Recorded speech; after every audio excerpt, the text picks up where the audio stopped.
Good afternoon, I'm Jonathan Jackson, and this is a Doc News Update. A crash in March between an OPP cruiser and a snowmobile has led to a criminal charge against the police officer who was involved. It happened west of Markdale, near Barrhead on the West Back Line. The crash caused serious injuries to a 26-year-old Chatsworth Township man who suffered partially collapsed lungs and a broken sternum. The Special Investigations Unit has wrapped up its probe into the incident. Constable James Hunter will appear in court in September to answer to a charge of dangerous driving. Another SIU investigation is underway in Port Elgin. It stems from an incident that happened on June 21st when Saugeen Shores police officers went to a home on Oakwood Drive. An altercation broke out between police and a man who later died in hospital. The man's name and how he died have not been released by authorities.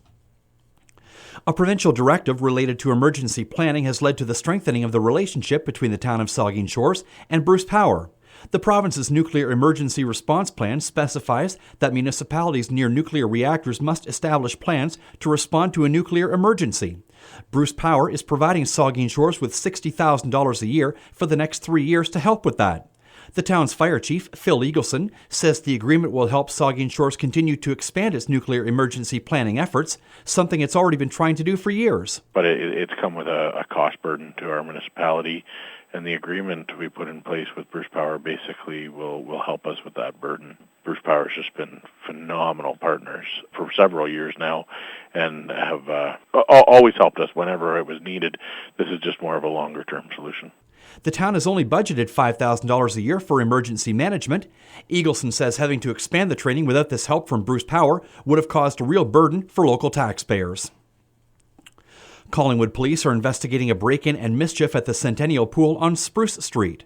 Someone broke into the pool building late last night or early this morning and caused damage to some construction equipment. Anyone who may know anything about this incident is asked to call the OPP or Crime Stoppers. And the name of the new Hamilton Tiger Cats stadium will be Tim Hortons Field. The CFL team has signed a 10-year deal with the Canadian coffee and donut chain that includes naming rights to the new facility, which will open next year as a replacement for the now demolished Ivor Wynne Stadium. It's fitting because next year will also be the 50th anniversary for Tim Hortons. It started in Hamilton in 1964. Staying with the CFL, there's one game on the schedule tonight as the Alouettes play host to the Stampeders. The Blue Jays are in Baltimore for the start of a new 3-game series. Mark Burley gets the start for Toronto. And the Owen Sound Quantum Properties North Stars are in Norwood tonight for Game 1 of the Ontario Lacrosse Association Senior B playoffs. Game 2 in the best-of-3 series is tomorrow night at 7 at the Bayshore. And that's Doc News.